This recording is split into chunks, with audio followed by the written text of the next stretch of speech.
আচ্ছা, আপনার যে ক্যান্সার ধরা হওয়ার পরে আপনি যে চিকিৎসা করেছিলেন অ্যালোপ্যাথিকে, আপনার কত টাকা চিকিৎসা খরচ হয়েছিল? 5 লাখ 6 লাখ।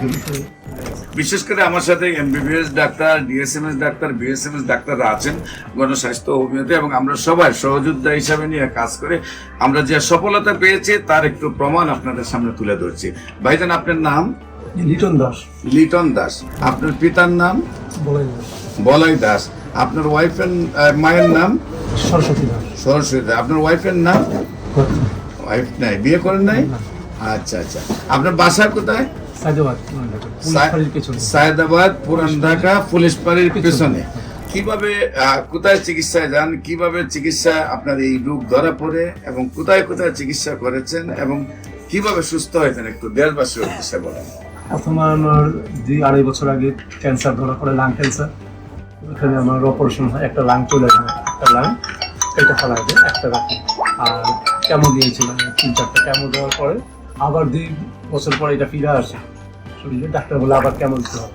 তো আমি আর কেমো না দিয়ে আপনার স্বর্ণপূর্ণ আপনাকে ফেসবুকে বিভিন্ন। আপনি প্রথম যখন ডাক্তারের কাছে গেছেন, যাওয়ার পরে ধরা পড়ছে আপনার ক্যান্সার হয়েছে।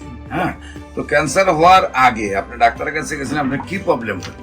আমার কাশি হইতো, কাশি হইতো। কাশি হইতো আর শুকায় যেত। পর্যাপ্ত পরিমাণে কাশি হইতো। তারপরে ডাক্তার দ্বারা গেছেন, ডাক্তার দ্বারা যাওয়ার পরে দেখা গেল আপনার লাং ক্যান্সার।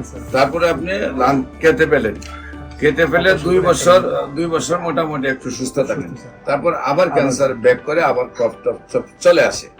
সম্মানিত দেশবাসী, প্রত্যেকটা ক্যান্সারে কেমোথেরাপি, রেডিওথেরাপি বা অপারেশন করার পরে কিছুদিন ভালো থাকে, আবার রিটার্ন ব্যাক করে।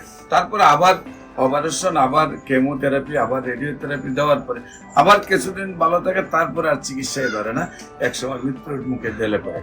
সবাইকে আমাদের অফিস ভিজিট করার আমন্ত্রণ জানিয়ে যে কোনো প্রয়োজনে স্ক্রিনে দেওয়া নম্বরে যোগাযোগ করার জন্য আহ্বান জানিয়ে শেষ করছি। সবাইকে ধন্যবাদ। আসসালামু আলাইকুম ওয়া রাহমাতুল্লাহি ওয়া বারাকাতুহু।